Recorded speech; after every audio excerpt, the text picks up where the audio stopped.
അപ്പോൾ ദൈവത്തെ ദൈവമായിട്ട് അറിയുക എന്നുള്ളത് ഒരു കാര്യം. രണ്ടാമത്തെ എന്താണ്? ദൈവത്തെ കർത്താവായിട്ട് സ്വീകരിക്കുക എന്നുള്ള രണ്ടാമത്തെ കാര്യം. ഇത് വ്യത്യാസമുണ്ട്. എൻ്റെ കർത്താവേ, എൻ്റെ ദൈവമേ എന്ന് പറഞ്ഞ് ഈശോയുടെ ഒരു മുട്ടുകുത്തിയപ്പം എന്തൊക്കെയാ സംഭവിക്കുന്നത്? നമ്മളിത് ഇങ്ങനെ കൊച്ചുനാൾ മുതൽ കേട്ട് മൂർച്ച നഷ്ടപ്പെട്ടൊരു വചന. ഇത് മനസ്സിലാക്കിക്കുക. എന്താ അതിനർത്ഥം?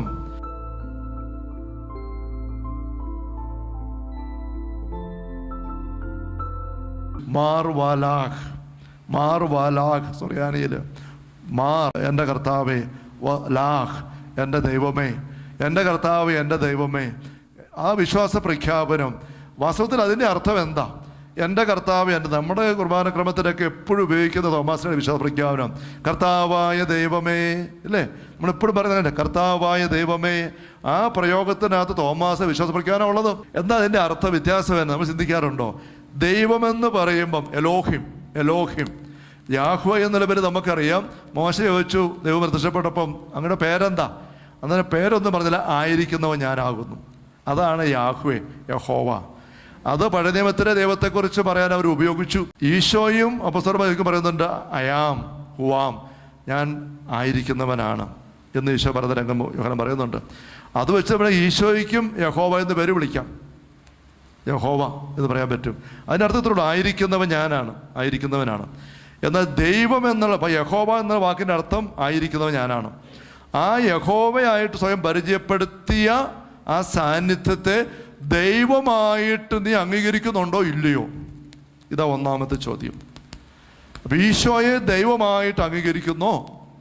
ഈശോയെ നസ്രത്തിലെ തച്ചൻ്റെ മകനായിട്ട് അംഗീകരിക്കുന്നു ലോകം മുഴുവനും.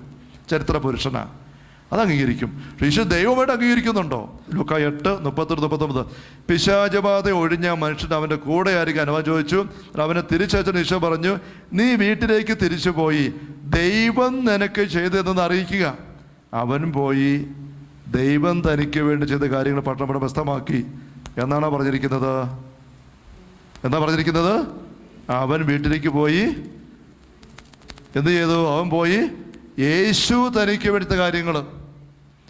അർത്ഥം എന്താ? ദൈവം ചെയ്തത് അറിയിക്കാൻ പറഞ്ഞു, അവൻ പോയി യേശു ചെയ്തത് അറിയിച്ചു. അപ്പം അവനപ്പം തന്നെ ബോധ്യമായി ഈ യേശുവാണ് ദൈവമാണ് ചെയ്തത്, ദൈവം തന്നെയാണ്. അങ്ങനെ യേശുവിനെ ദൈവമായിട്ട് യഹോവ പ്രത്യക്ഷപ്പെട്ടപ്പോൾ യഹോവയാണ് ദൈവം എന്ന തിരിച്ചറിയുന്നു. ഇതൊന്നാമത്തെ കാര്യമാണ്. യഹോവയെ ദൈവമായിട്ട് അംഗീകരിക്കുക. യഹോവയെ ഏതോ ഒരു അരുവി പ്രത്യക്ഷപ്പെട്ട് മോശ സംസാരിച്ചു, ദൈവമാണോ അല്ലെന്ന് അറിയത്തില്ല. ഈശോ ഒരു പ്രവാചകനാ, ദൈവമാണോന്ന് അറിയത്തില്ല. ഇതോടെ മാറ്റിവെക്കാൻ പറ്റും. യഹോവയെ ദൈവമല്ല മാറ്റിവെക്കാൻ പറ്റും. പക്ഷെ യഹോവയെ ദൈവമായിട്ട് അംഗീകരിക്കുക ഒന്നാമത്തെ കാര്യം. ഇപ്പം ദൈവത്തെ ദൈവമായിട്ട് അറിയുന്നവരാണ് പിശാചുക്കൾ പോലും. യാക്കോബ് 2:19 ദൈവം ഏകനാണെന്ന് വിശ്വസിക്കുന്നു, നല്ലത് തന്നെ. പിശാചുക്കൾ അങ്ങനെ വിശ്വസിക്കുന്നു, അവർ ഭയന്ന് വിറയ്ക്കുകയും ചെയ്യുന്നു, അറിയുന്നു. അപ്പോൾ ദൈവത്തെ ദൈവമായിട്ട് അറിയുക എന്നുള്ളത് ഒരു കാര്യം. രണ്ടാമത്തെ എന്താണ്? ദൈവത്തെ കർത്താവായിട്ട് സ്വീകരിക്കുക എന്നുള്ള രണ്ടാമത്തെ കാര്യം. ഇത് വ്യത്യാസമുണ്ട്. എന്താണ് കർത്താവ്? ലോർഡ്. പഴയ നിയമത്തിൽ കാണാം എലോഹിം ദൈവം, ഒപ്പം അദോണായി കർത്താവ്. ഗോഡ് ആൻഡ് ലോർഡ്, ദൈവവും കർത്താവും എന്നതിന് വ്യത്യാസം. ഹല്ലേലൂയ. കർത്താവ് എന്ന് പറയുന്നത് എന്താ? ആരാണ്? മലയാളത്തിൽ വ്യാകരണം പഠിപ്പിക്കുമ്പം വാക്യത്തിൽ കർത്താവ് ക്രിയ ഇല്ലേ? അങ്ങനെയില്ലേ? കർത്താവ് എന്ന് പറഞ്ഞ എന്താ? കർത്താവും ക്രിയയും കർമ്മം പ്രവൃത്തി ചെയ്യുന്ന ആളാണ് കർത്താവ്. കർമ്മം പ്രവൃത്തി ചെയ്യുന്ന ആളിനെ പറയുന്ന പേരാണ് കർത്താവ്. കൃത്യം പറഞ്ഞ അതാണ്. അപ്പോൾ യേശുവിനെ തോമാസിനെ കർത്താവ് എന്ന് വിളിക്കുമ്പോൾ എന്താ അർത്ഥം? എൻ്റെ ജീവിതത്തിൽ പ്രവർത്തിക്കേണ്ട ആളായിട്ട് നിന്നെ ഞാൻ അംഗീകരിക്കുന്നു. ദൈവത്തെ ഇങ്ങനെ അംഗീകരിക്കുന്നുണ്ടോ നീ? നിന്റെ ജീവിതത്തിൽ പ്രവർത്തിക്കേണ്ടത് ഈ ദൈവമാണ്.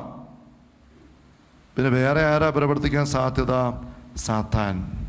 കണ്ടോ? മനസ്സിലാക്കിക്ക്. ഹവ്വയുടെ ജീവിതത്തിൽ, ആദത്തിൻ്റെ ഹവ്വയുടെ ജീവിതത്തിൽ ദൈവമായിരുന്നു പ്രവർത്തിച്ചിരുന്നത്. ഉൽപ്പത്തി 3-ാം അധ്യായത്തിൽ സർപ്പം വന്ന് കയറി. സർപ്പം പറഞ്ഞൊരു കാര്യം, ഈ പടപുറത്ത് തിന്നു, കുഴപ്പമില്ല. അവർ അനുസരിച്ചു. അപ്പോൾ ഹവ്വയുടെയും ആദത്തിന്റെ ജീവിതത്തിലെ കർത്താവ് ആരായി? സാത്താനായി. സാത്താൻ പറയുന്നത് അനുസരിച്ചു. കണ്ടോ, കർത്താവ് ആയിട്ട് സാത്താനെ സ്വീകരിച്ചു ആദ്യ മാതാപിതാക്കൾ.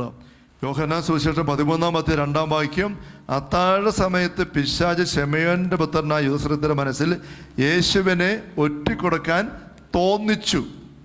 അത് യൂദാസ് അനുസരിച്ചോ? അനുസരിച്ചു. അനുസരിച്ചപ്പം യൂദാസിന്റെ ജീവിതത്തിൽ കർത്താവ് ആരാണ്? സാത്താനായി. മനസ്സിലായോ? യൂദാസിന്റെ ലൈഫിൽ പ്രവൃത്തി കർമ്മം ചെയ്യുന്നത് സാത്താൻ ആയി മാറി. അപ്പോൾ തോമാശ്ലീഹ എൻ്റെ കർത്താവേ എൻ്റെ ദൈവമേ എന്ന് പറഞ്ഞ് ഈശോയുടെ ഒരു മുട്ടുകുത്തിയപ്പം എന്തൊക്കെയാ സംഭവിക്കുന്നത്? നമ്മളിതിങ്ങനെ കൊച്ചുനാൾ മുതൽ കേട്ട് കേട്ട് കേട്ട് കേട്ട് മൂർച്ച നഷ്ടപ്പെട്ടൊരു വചന. ഇത് മനസ്സിലാക്കിക്കുക. എന്താ അതിനർത്ഥം? ഈശോയെ ദൈവമായിട്ട് അംഗീകരിക്കുന്നു. ആ ദൈവമായിരിക്കുന്ന ഈശോയെ അങ്ങ് എന്നെ ഇനി ഭരിച്ചോ, എന്നെ നയിച്ചോ, നിന്റെ വാക്ക് മാത്രം ഇനി ഞാൻ അനുസരിക്കുള്ളൂ. ഇതാ ഞാൻ. അതാണ് വിശ്വാസ പ്രഖ്യാപനം. അതാ വിശ്വാസ പ്രഖ്യാപനം. എൻ്റെ ജീവിതത്തിൽ അങ്ങയുടെ വാക്ക്, അങ്ങയുടെ തിരിഹിതം, അങ്ങയുടെ ഇഷ്ടമല്ലാതെ വേറെ ഒന്നും ഇനി ഭരിക്കരുത്. അങ്ങാണ് എൻ്റെ കർത്താവ്. അപ്പോൾ നമ്മൾ ദൈവത്തെ കർത്താവേ എന്ന് വിളിക്കുമ്പം വെറുതെ ഒരു അധരസയം മാത്രം മാറരുത്.